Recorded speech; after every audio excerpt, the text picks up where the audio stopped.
The ugly. What about the snobs and the people who have it each ways? The people who tell the little people that they must not be allowed to leave their homes, but these are the people who are absolute hypocrites. This is one of the blokes who has put in place that massive lockdown in the UK after they stuffed up so many particular things.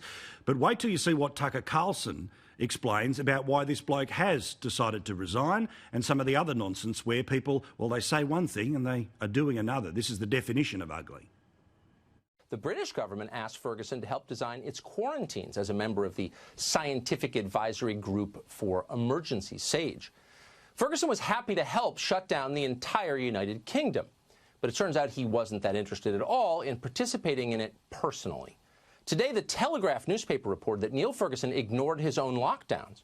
While the rest of London stayed trapped indoors, indeed the rest of the country, Ferguson repeatedly invited his married mistress over to his apartment for sex. And then, perhaps most striking of all, he was infected with the coronavirus at the time. Seriously. He goes on to list a whole bunch of other hypocrites, including a Biden booster on CNN. Last month, the CNN anchor drove to a piece of property he owns in the Hamptons, where apparently he's building a new weekend house.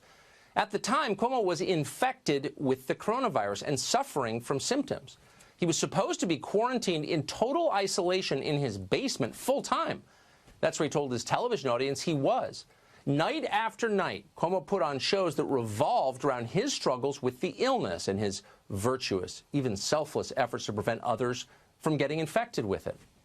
Given all the publicity he was generating for being sick, at least one Hamptons resident was shocked to see him out and about and confronted Cuomo about it.